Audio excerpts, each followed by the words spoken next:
Buenas tardes, bienvenidos al Instituto Nacional de Estudios Históricos de las Revoluciones de México, a su curso Historia Constitucional, Legislación Social de Venustiano Carranza. En esta ocasión, para mí es un honor presentar al querido doctor José Dávalos Morales.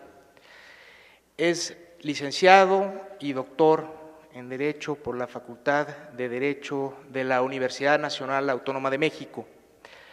Desde 1969 es profesor de la Facultad de Derecho de la UNAM.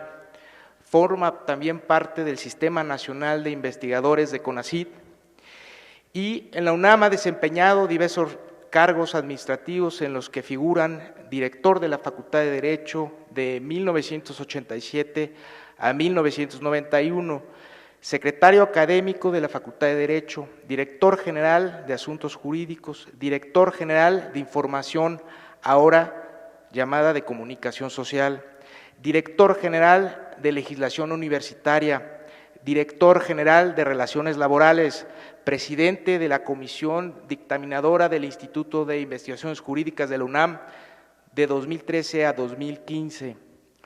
Entre los cargos públicos que ha desempeñado el doctor Dávalos se encuentran ministro de la Suprema Corte de Justicia de la Nación, asesor en materia laboral en la Secretaría de la Presidencia de la República, director general de profesiones de la Secretaría de Educación Pública, director general del Instituto de Capacitación, director general de Asuntos Jurídicos y de Derechos Humanos de la Procuraduría General de Justicia del Distrito Federal, director general también del Centro de Capacitación del Tribunal Federal Electoral y director y secretario técnico del Instituto de Defensoría Pública Federal, entre otros.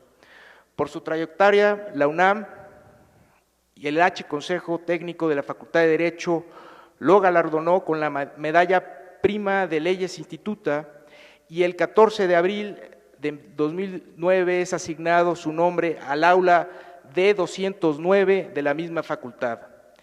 En 1984 se le otorgó egregio pleno del Tribunal Superior del Trabajo de la República de Brasil, le otorgó la medalla El Orden al Mérito Judicial del Trabajo. El doctor Dávalos ha colaborado también como autor de artículos y capítulos en libros colectivos y en revistas especializadas.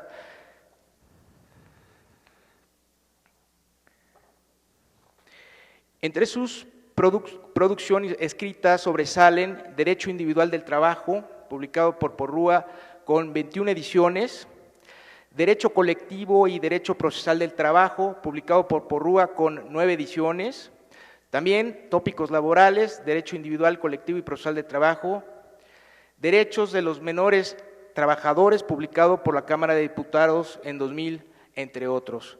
Hoy, el doctor José Dávalos Morales analizará la legislación obrera del constitucionalismo. Querido doctor, en nombre de la doctora Patricia Galeana, directora general de este instituto, le damos la más cordial bienvenida. Muchas gracias, doctor.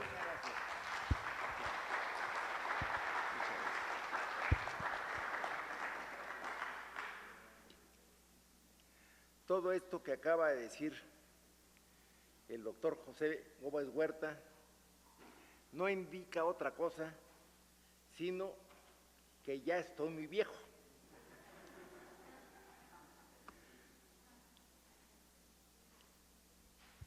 Muy estimados compañeros,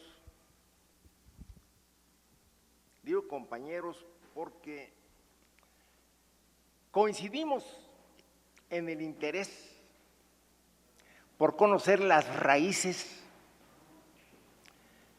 de México. Y una de las raíces más importantes son las raíces del derecho del trabajo mexicano, de las que venimos a hablar ahora. Yo le agradezco mucho a la doctora Patricia Galeana el hecho de haberme invitado a platicar con ustedes, lo que es un honor. Le agradezco mucho igualmente al doctor Francisco Burgoa su amabilidad de estar tan atento a que no faltara un detalle para que en esta ocasión tuviera yo la oportunidad de participar de esta reunión. Le agradezco las amables palabras al doctor José Gómez Huerta. Veo aquí caras, muchas caras conocidas, de abogados. Veo también la presencia que me honra del secretario general del Sindicato del Monte Nacional de Piedad, el licenciado Arturo Sayún González.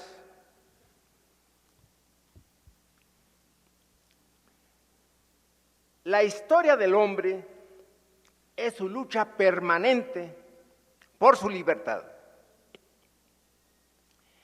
El primer acto trascendental de los insurgentes fue la abolición de la esclavitud decretada por don Miguel Hidalgo y Costilla en Valladolid el 19 de octubre de 1810. A partir de ese momento, los hombres y las mujeres son sujetos de derechos y obligaciones, no son cosas.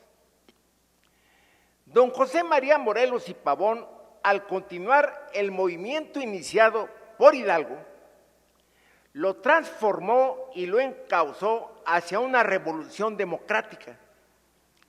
Entre otros objetivos sociales, Morelos buscó que se aumentara el jornal del pobre, que mejore sus costumbres, aleje su ignorancia, la rapiña y el hurto. La Constitución de 1824 es la expresión de las condiciones difíciles y dramáticas en que fue alumbrada la nación mexicana.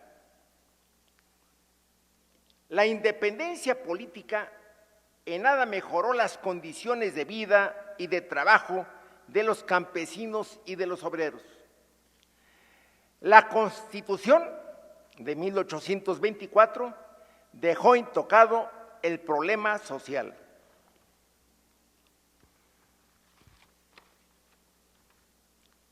La Constitución de 1857.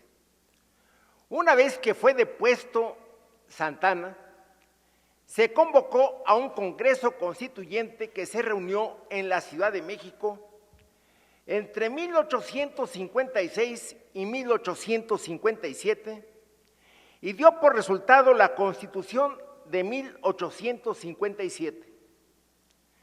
La Declaración de Derechos de este Congreso es de sentido individualista y liberal, pero tuvo importantes disposiciones relativas al trabajo. Los artículos 4 y 5 consignaron las libertades de profesión, de industria y trabajo, y el principio de que nadie puede ser obligado a prestar trabajos personales sin una justa retribución y sin su pleno consentimiento. En la Constitución de 1857 fue imposible el reconocimiento de las cuestiones sociales del trabajo por parte de este Congreso. Ignacio Ramírez pugnó porque se legislara para evitar la miseria y el dolor de los trabajadores, porque los trabajadores recibieran un salario justo y participaran de los beneficios de la producción. Se malentendieron estas ideas con la tesis liberal sustentada por Ignacio L. Vallarta. Ignacio Ramírez no decía que había que detener el desarrollo del país, de la industria. Él buscaba que se protegiera al trabajador, lo que no obstaculizaba el avance de la industria. Se impuso Vallarta con la tesis de que nada se interpusiera en el desarrollo de la incipiente industria. No se volvió a discutir la propuesta de Ignacio Ramírez. Decía Vallarta que las ideas de Ignacio Ramírez de la defensa de los trabajadores eran cuestiones que no podían incorporarse a la Constitución, que eran asuntos que se debían dejar para las leyes reglamentarias. Perdón.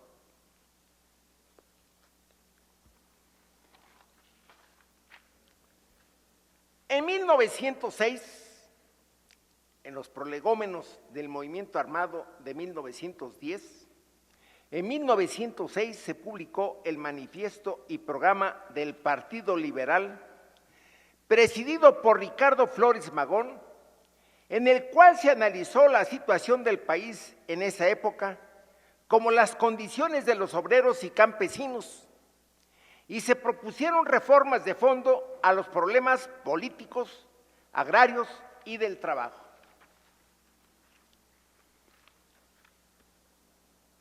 No voy leyendo todo, voy solamente tratando algunos párrafos, pero voy a dejar una copia de este trabajo.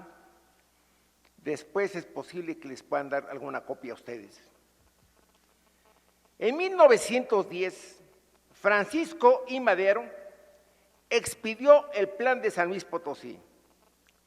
Desconoció al régimen porfirista y convocó al pueblo al restablecimiento de la Constitución y a la lucha por el principio de la no reelección.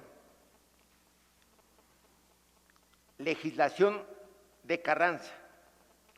Mientras la Ciudad de México se convulsionaba por el cuartelazo contra el régimen constitucional de Francisco I. Madero, Venustiano Carranza recibió información de la renuncia del presidente Madero y del vicepresidente José María Pino Suárez, así como de la usurpación del cargo por parte de Victoriano Huerta.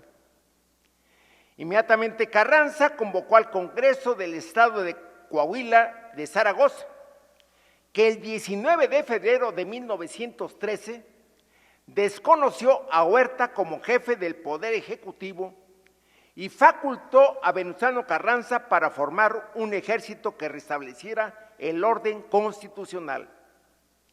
De esa manera, surgió el ejército que posteriormente fue denominado Ejército Constitucionalista, antecedente del actual Ejército Mexicano. Por esta razón, por acuerdo presidencial, el 22 de marzo de 1950, se estableció el 19 de febrero como Día del Ejército Mexicano.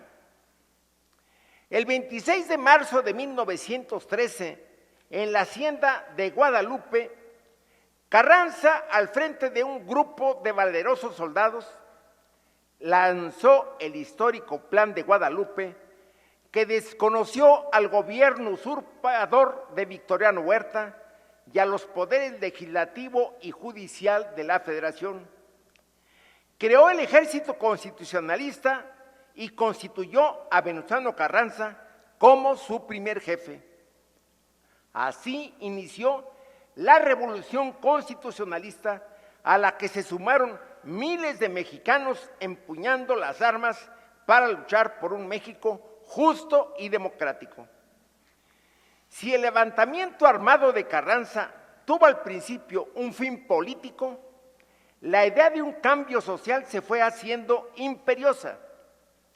Quienes seguían a Carranza ya no solo querían una sustitución de hombres, a ellos no les importaba que el gobierno proviniera de una usurpación.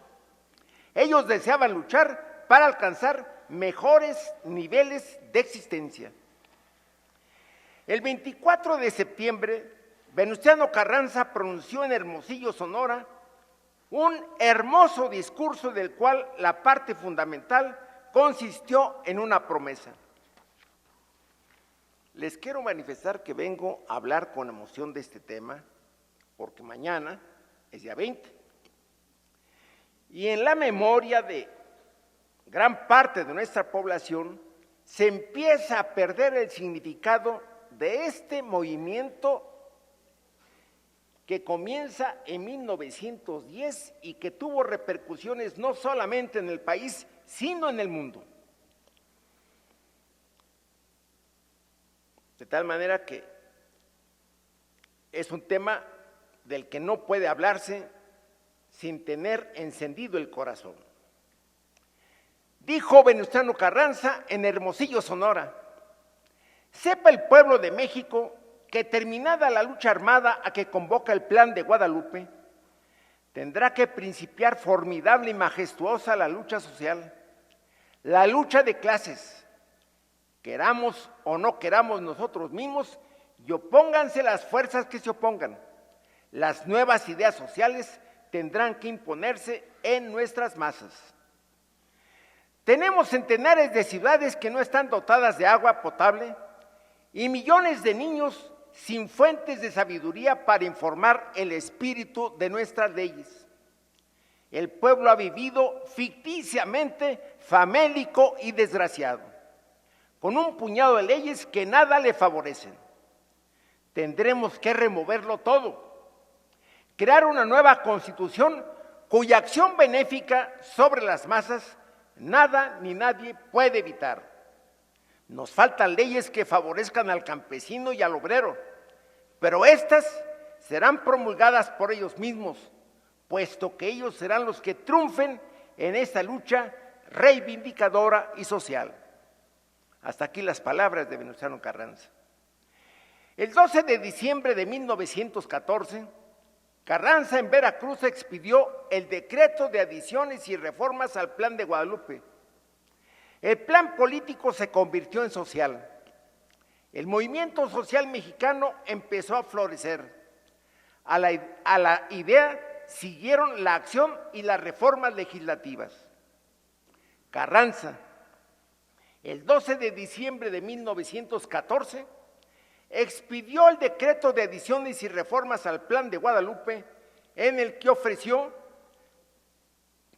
leyes agrarias que favorezcan la formación de la pequeña propiedad, disuelvan los latifundios y restituyan a los pueblos las tierras de que fueron injustamente despojados.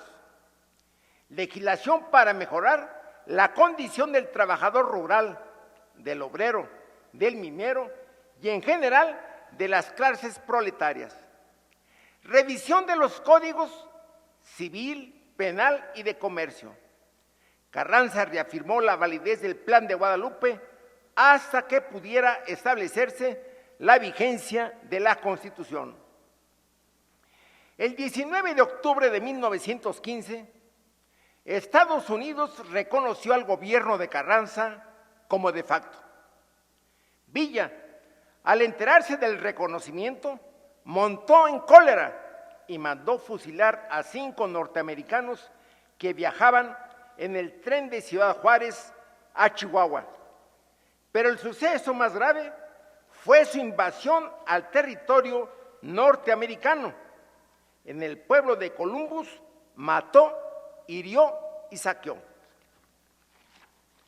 Triunfante, Carranza inicia un recorrido por algunos estados, pronunció discursos y reafirmó la proximidad de las reformas sociales. Los primeros meses de 1916 fueron agitados por la baja incesante del valor del papel moneda. Los que más sufrían con aquella devaluación eran los trabajadores. En la Ciudad de México, el 22 de mayo se declararon en huelga varios sindicatos, como el de electricistas, los tranviarios y otros más.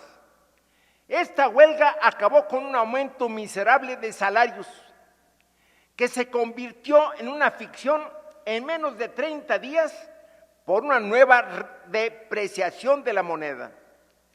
Los trabajadores exigieron que se les pagara en moneda de oro. El 31 de junio, la Federación de Sindicatos Obreros del Distrito Federal declaró una huelga general por sorpresa. Carranza la aplastó inmediatamente y ordenó la aplicación de la ley de enero de 1862, conforme a la cual solo se podían aplicar 2 penas: 8 años de prisión o la muerte.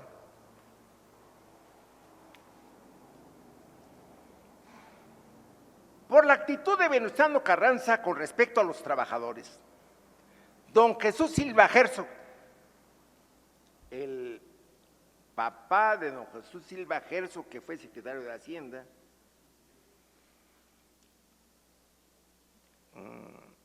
él escribe un libro precioso, en 2 pequeños tomos, La breve historia de la Revolución Mexicana. Don Jesús Silva Herzog dijo que a la Revolución Mexicana le faltó una mística en el sentido de servir con pasión fervorosa o fervor apasionado a una causa noble, clara, desinteresada. Le faltó en muchos casos y momentos el ímpetu creador que transforma desde sus raíces la estructura de la sociedad, de igual manera que la conciencia y la visión del mundo de los individuos que la componen. No obstante esto, el doctor Jorge Carpizo, que fue rector de la UNAM, con la claridad e inteligencia que lo distinguía, señaló que el primer movimiento social del siglo XX, aconteció en México. Se le denomina Revolución Mexicana y se desenvolvió en 2 etapas claramente diferenciadas. La primera es fundamentalmente política, con algunos aspectos sociales, cuyo dirigente indiscutido fue Francisco I. Madero y Ignacio, no Indalecio, lo que decimos conforme al acta de nacimiento certificada. Francisco I. Madero, que vivió y trascendió de 1910 a 1913. La segunda etapa es fundamentalmente social, con aspectos políticos diversos. El dirigente principal fue Venustiano Carranza, pero también destacaron con los propia Emiliano Zapata, Francisco Villa y Álvaro Obregón, así como diversos jefes del movimiento armado. Esta etapa transcurrió de 1913 a 1916. Cosa interesante, a un congreso que fui a Francia, en París me tocó visitar unas instalaciones de educación militar.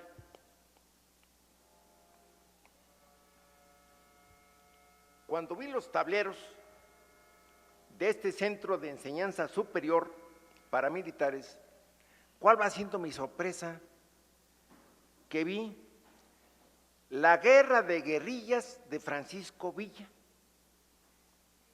Era un curso que estaba impartiéndose.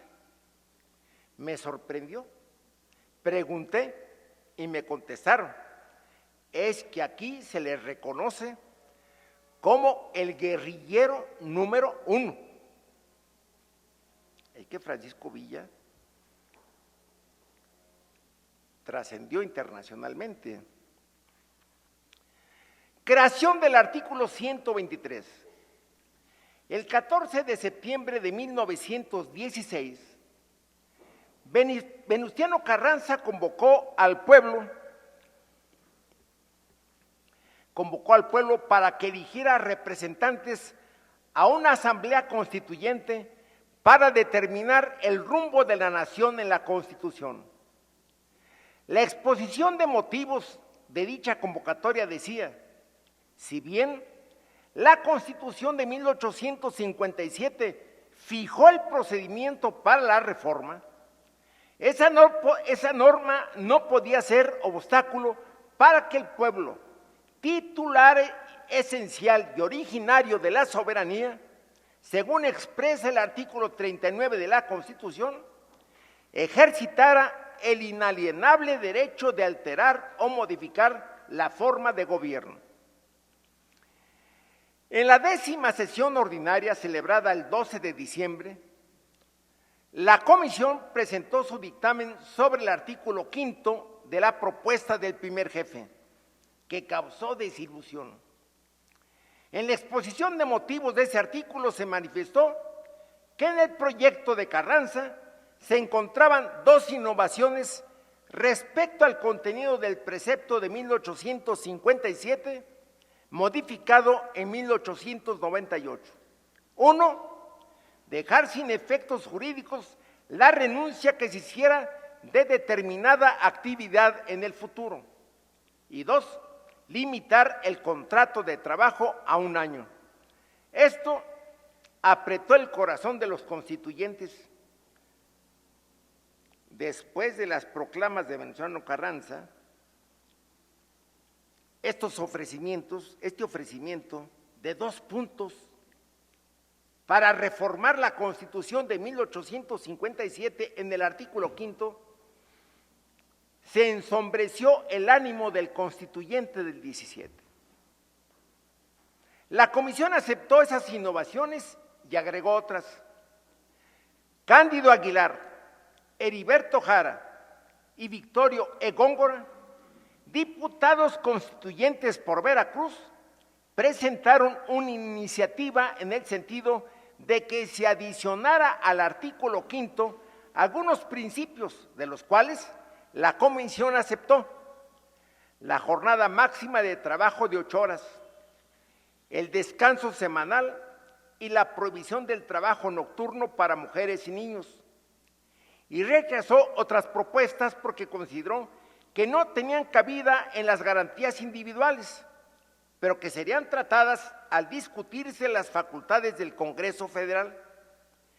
Esos puntos fueron: establecimiento de juntas de conciliación y arbitraje, el principio de a trabajo igual, salario igual, sin hacer diferencia de sexos, el derecho a la huelga, a la indemnización por enfermedades profesionales y por accidentes de trabajo. En la sesión del 26 de diciembre, Fernando Lizardi dijo que la jornada máxima de trabajo obligatorio no excederá de 8 horas, le quedaba al artículo exactamente con un par de pistolas a un santo Cristo. La idea de Lizardi era que en la Constitución no podían establecerse ningún precepto reglamentario.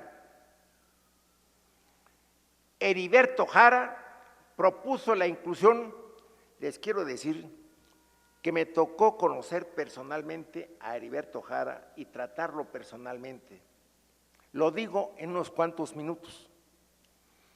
El maestro Alberto Trueba Urbina, que era mi maestro de Derecho del Trabajo, iba a cumplir 30 años de profesor en la Facultad de Derecho, interrumpidos porque fue diputado, senador, gobernador. Por eso se interrumpieron sus años en la Facultad de Derecho. Iba a cumplir 30 años en la Facultad de Derecho. Y los alumnos del maestro organizamos una cena y pensamos que sería muy bueno invitar a don Heriberto Jara, persona a quien quería mucho el maestro Trueba Urbina. Él vivía en Veracruz y los compañeros me comisionaron a mí para que fuera a hacerle la invitación en nombre de los estudiantes. El maestro Trueba Urbina me dijo: te voy a recomendar 2 cosas ahora que vas para allá. Ve muy temprano, porque él sale a sus milpas muy temprano de su casa. 1. 2, cuando le hables, grítale al oído porque no oye. Bueno, yo fui, llegué a las 4 de la mañana con el consejo que me había dado el maestro Trueba Urbina. Toqué y una voz masculina me contesta: ¿quién es? Vengo de la Facultad de Derecho de la UNAM, soy un estudiante de la UNAM. Ahorita le abro. Y me abrió, no vi quién era. Además, yo no lo conocía. Pásale. Me pasó a una mesa, una silla, y pronto me trajo un té de hojas de naranjo y yo le dije a qué iba y me la acercaba al oído para gritarle diciéndole quién era y a qué iba, y él se retiraba cada vez. Cuando la hora empezó a esclarecer el día, me di cuenta que Heriberto Jara traía aparatos y le molestaba que yo me acercara tanto a su oído. Aceptó con mucho gusto y estuvo con nosotros. Entonces el Hotel Diplomático, que está al otro lado del Parque Hundido, era un hotel de lujo. Y ahí fuimos a cenar. Cuando Heriberto Jara habló, dijo un pronóstico que yo lo llamo profecía. Gobernaba entonces el presidente Díaz Ordaz y habló muy duramente de su gobierno, del gobierno de Díaz Ordaz.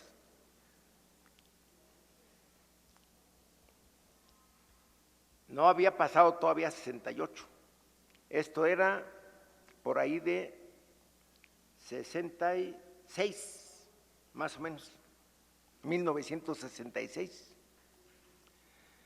Y hubo un momento en que Heriberto Jara dijo esto: ustedes son una generación que tienen que contribuir de manera determinante para cambiar las cosas en México, dijo a los jóvenes. Pero tendrán que bañar de sangre al país antes. A mí se me enchinó el cuerpo. Yo dije, bueno, ¿de qué habla Heriberto Jara? Cuando acabó el discurso, todos felices, y él tenía que ir a dormir a su hotel, y entonces nosotros nos pusimos de acuerdo para que una guardia de compañeros fuera y estuviera a las puertas de su cuarto, porque con lo que había dicho del gobierno del presidente Díaz Ordaz, pensamos, quién sabe qué le pueda pasar. Cuando ocurre lo de 1968, aquella matanza del 2 de octubre, los compañeros nos juntábamos, hablábamos con el maestro Trueba Urbina, es el año en que yo terminé mi carrera, hablábamos con el maestro Trueba Urbina y hablábamos de aquello que había anunciado en aquella cena de los 30 años del maestro Trueba Urbina. Tendrá esta generación que ensangrentar al país en busca de la democracia y de la libertad. Y se cumplió. Tengo otros detalles de Heriberto Jara, pero no es el caso, se me iría el tiempo en esto. Heriberto Jara, en el Constituyente, propuso la inclusión de los derechos de los trabajadores en la Constitución. Dijo que los juristas y los tratadistas podían encontrar ridículo consignar la jornada máxima de trabajo en una Constitución, pero el precepto era necesario y la experiencia así lo demostraba. Nuestra Constitución de 1857, dijo, por establecer solo principios generales, había resultado, como comúnmente se dijo, un traje de luces para el pueblo mexicano. Agregó que el establecimiento de la jornada máxima tenía como finalidad garantizar la libertad del trabajador, su vida y sus energías, y que la Constitución se pretendía hacer como un telegrama, como si costara a 1,000 francos cada palabra su transmisión. No, señores, yo estimo que es más noble sacrificar esa estructura a sacrificar al individuo, a sacrificar a la humanidad. Salgamos un poco de ese molde estrecho en que quieren encerrarla. Rompamos un poco con las viejas teorías de los tratadistas que han pensado sobre la humanidad. Porque, señores, hasta ahora leyes verdaderamente eficaces, leyes verdaderamente salvadoras, no las encuentro. Hasta ahí las palabras de Heriberto Jara. Cuando murió Heriberto Jara, me tocó estar en su velación, ahí por la zona rosa había un museo de las constituciones, ahí se le veló.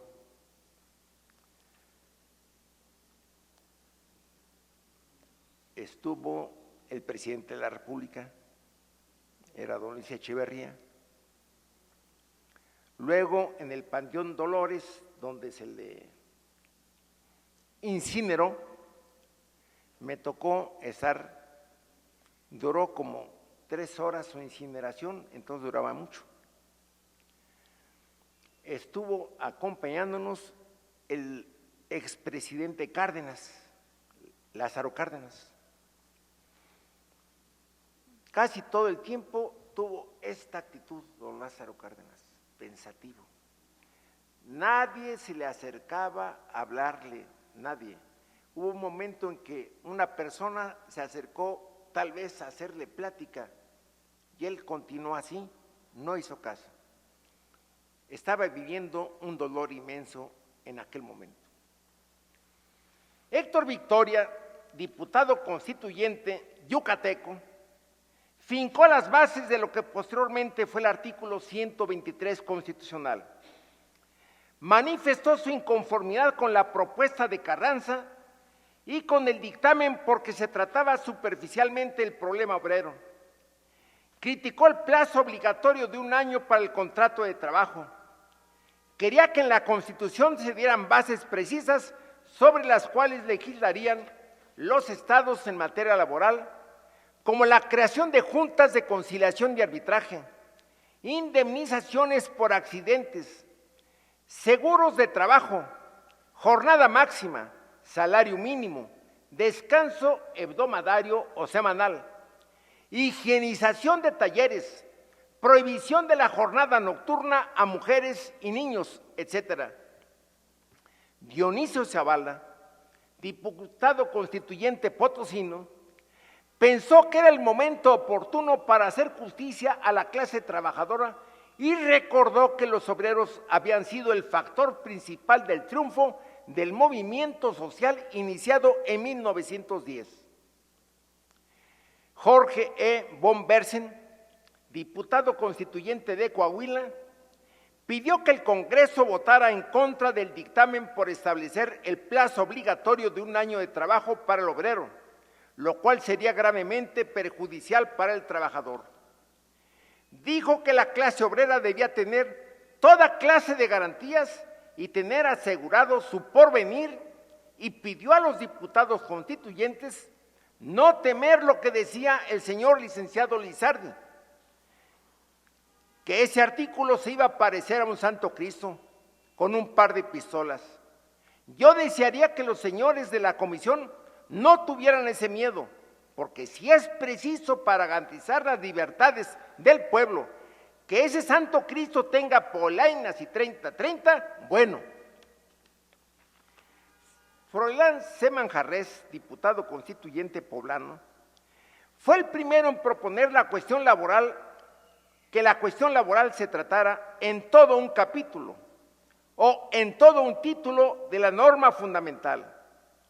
Afirmó que ello era imprescindible, ya que nadie podía asegurar que el entonces próximo Congreso se formara por revolucionarios y otorgara a los obreros sus legítimos derechos. Manjarrés dijo un encendido discurso: a mí no me importa que esta Constitución esté o no dentro de los moldes que previenen los jurisconsultos. Ahí tomamos la palabra nosotros los jurisconsultos. A mí no me importa que esta Constitución esté o no dentro de los moldes que previenen los jurisconsultos. A mí no me importa nada de eso. A mí lo que me importa es que se den las garantías suficientes a los trabajadores. A mí lo que me importa es que atendamos debidamente el clamor de esos hombres que se levantan en la lucha armada y que son los que más merecen que nosotros busquemos su bienestar y no nos espantemos de que debido a errores de forma aparezca la Constitución un poco mala en la forma. No nos asustemos de esas trivialidades. Vamos al fondo de la cuestión. Introduzcamos todas las reformas que sean necesarias al trabajador. Démosles los salarios que necesitan. Atendamos en todas y cada una de sus partes lo que merecen los trabajadores y lo demás no lo tengamos en cuenta. Si es preciso pedirle a la comisión que nos presente un proyecto en que se comprenda todo un título, toda una parte de la Constitución, yo estaré con ustedes porque con ello habremos cumplido nuestra misión de revolucionarios. La discusión continuó el 27 de diciembre. La intervención de Carlos L. Gracidas, diputado constituyente del Estado de México, tuvo singular importancia. Él fue el primero en pedir que el trabajador participara de las utilidades de la empresa. Quiero advertir que el primero que habló en una asamblea constituyente sobre la participación de utilidades en México fue Ignacio Ramírez, el nigromante. Pero en este congreso del 17, el primero que habla es Carlos L. Gracidas, diputado constituyente del Estado de México. Tuvo singular importancia. Él fue el primero en pedir que el trabajador participara de las utilidades de la empresa. Consideraba este punto como el más importante de toda la legislación laboral, el que llevaría felicidad al obrero por ser el que resolvería el grave problema de la injusticia social. En la sesión del 28 de diciembre, Alfonso Cravioto Mejorada, diputado constituyente del Estado de Hidalgo, insistió en la idea de trasladar el problema obrero a un artículo especial, el cual no importaría que tuviera un carácter reglamentario. Al finalizar su intervención expresó: así como Francia después de su revolución ha tenido el honor de consagrar en la primera de sus cartas magnas los inmortales derechos del hombre, así la Revolución Mexicana tendrá el orgullo legítimo de mostrar al mundo que es la primera en consignar en una Constitución los sagrados derechos de los trabajadores. El jefe de la revolución, aquí este momento es el importante del primer jefe, de Venustiano Carranza. El jefe de la revolución tuvo noticia del debate y comprendió que la decisión estaba adoptada. La marejada de diputados, encabezada por los diputados radicales, ya prácticamente había resuelto que se hiciera un nuevo artículo o un nuevo título con los derechos de los trabajadores. Esto lo comprendió Venustiano Carranza, comprendió que ya estaba tomada la decisión. Con la visión y sensibilidad propias de un estadista, Carranza decidió adelantarse a los oradores diputados y comisionó a José Natividad Macías para que apoyara la adopción de un título especial sobre el trabajo. Esto es lo importante de Venustiano Carranza. Haber dicho: si esta es la voluntad de los representantes del pueblo, vámonos por allí. Les quiero decir que José Natividad Macías era su gente de mayor confianza, con una gran cultura. Había sido director de la Facultad de Derecho de la UNAM. No quiere decir que todos los directores de la Facultad de Derecho de la UNAM hayan tenido una gran cultura, como en el caso mío. Pero él era un hombre muy culto, un hombre muy conocedor de la legislación mexicana. José Natividad Macías, con aquello que le dijo el primer jefe, José Natividad Macías dijo a la Asamblea Constituyente que Venustiano Carranza tenía especial interés por el problema laboral, que Luis Manuel Rojas y él habían formulado proyectos de leyes del trabajo por encargo del primer jefe, que dichos proyectos estaban inspirados en la legislación norteamericana, inglesa y belga. Expuso el deseo del primer jefe de liberar al trabajador de la miseria en que se encuentra. Hay que sacarlo de esas chozas inmundas en que vive en las haciendas y en las fábricas para decirle: sois hombre y merecéis como ciudadano de la República todas las consideraciones que merece un hombre libre. Un pueblo miserable, un pueblo harapiento, un pueblo pobre, no podrá ser jamás un pueblo libre. La revolución quiere que los mexicanos sean hombres civilizados, que tengan la independencia económica para que puedan ser unos ciudadanos de la República y las instituciones libres puedan funcionar para hacer la felicidad de la nación. Macías propuso que Pastor Rué formulara las bases generales del nuevo artículo, para lo cual le entregaría las leyes laborales que él y Rojas habían preparado. Mújica, el general Mújica, michoacano, declaró que a la comisión lo que le preocupaba era que se protegiera al trabajador sin importar el capítulo constitucional donde se hiciera. Pidió permiso para retirar el dictamen, autorización que le fue concedida por el Congreso. Manjarrés insistió en que las cuestiones de los trabajadores se trataran en un capítulo exclusivo y que para formular dicho capítulo se nombrara una comisión de 5 personas. Varios diputados presentaron moción para que se suspendiera la discusión del artículo y para que Pastor Rué se encargara de formular un proyecto con las ideas expuestas en los 3 días anteriores. Se levantó la última sesión sobre el artículo 5 y la presidencia nombró a la comisión especial formada por José Natividad Macías y Pastor Rué para que redactara un título sobre el trabajo. Pastor Rué invitó a José Inocente Lugo, jefe de la Dirección del Trabajo de la Secretaría de Fomento, quien no fue diputado constituyente, y a Rafael L. de los Ríos, su secretario particular, para colaborar en la formación del capítulo sobre trabajo. José Inocente Lugo aportó los estudios que sobre la materia había hecho la dirección a su cargo. Con esos estudios, con los proyectos elaborados por Macías y Rojas y con los postulados fundamentales de los debates, se formó la estructura del nuevo artículo 123. José Natividad Macías, Pastor Rué, Lugo y de los Ríos formaron la comisión redactora del proyecto del nuevo título sobre el trabajo, que fue elaborado tomando como base el proyecto de Macías. Las juntas se celebraron durante los 10 primeros días de enero en el expalacio episcopal, entonces morada de varios diputados. En su dictamen, la comisión conservó la mayor parte del texto original, hizo algunos cambios, modificó varias disposiciones y adicionó otras.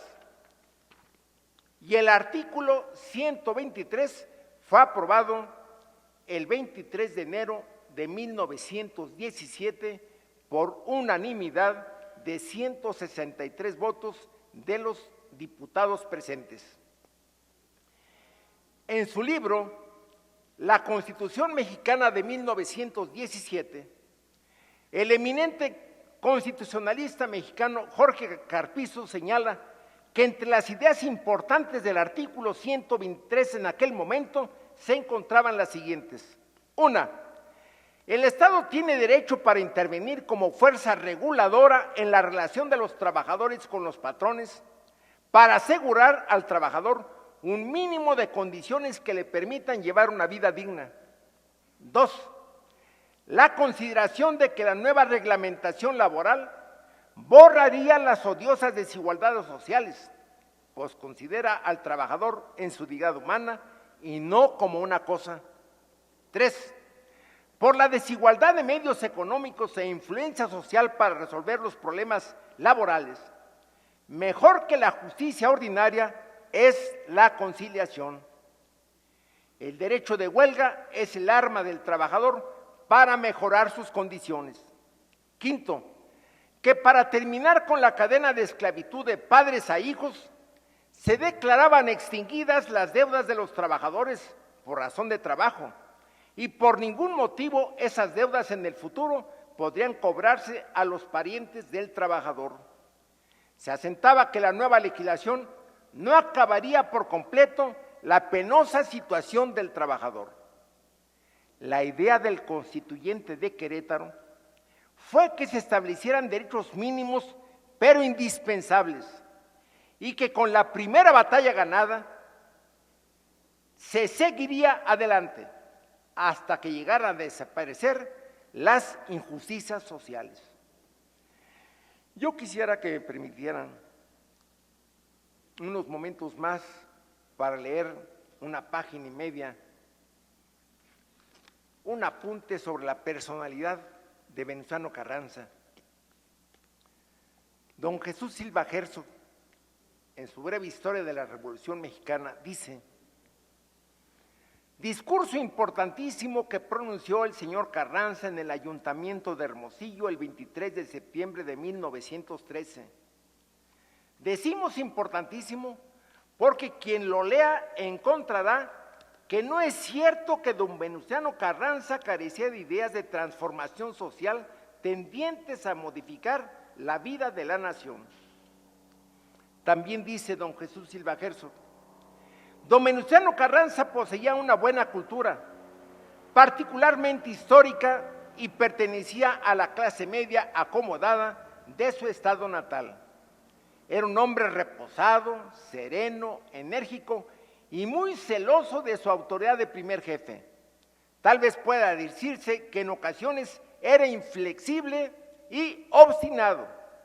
Es un viejo terco, solían decir aún sus más cercanos partidarios y amigos. En El Rey Viejo, de Fernando Benítez, que los dos libros se los recomiendo, El Rey Viejo nos pinta a Venustiano Carranza de cuerpo entero, de manera novelada. Dice Fernando Benítez que Venustiano Carranza era sobrio en el comer al grado de que la gente se asombraba de que un cuerpo tan grande como el suyo apenas se alimentara. En otra parte de su libro dice: apareció el secretario de guerra. Señor, le gritó al presidente, salga usted, estamos perdidos. No, respondió el viejo, el jefe de la columna no tardará en reorganizar nuestras fuerzas y el enemigo será rechazado. Su irritante serenidad era la única fuerza que se oponía al desastre, una fuerza muy suya, pesada y lenta, casi inhumana. La huida y el pánico, es decir, la rebeldía a no morir, a no entregarse al enemigo, el mecanismo elemental que funcionaba con tanta perfección gobernando la conducta de millares de hombres, eran circunstancias que resbalaban sobre su piel de paquidermo sin tocarlo. También dice Fernando Benítez: dijo el secretario de Hacienda, yo también sostengo la misma idea de que nos dispersemos, señor, y que usted quede oculto en algún lugar de la sierra, acompañado por 4 o 5 hombres. El presidente respondió: yo no obligo a nadie a permanecer conmigo, prefiero combatir a ocultarme. Muchas gracias.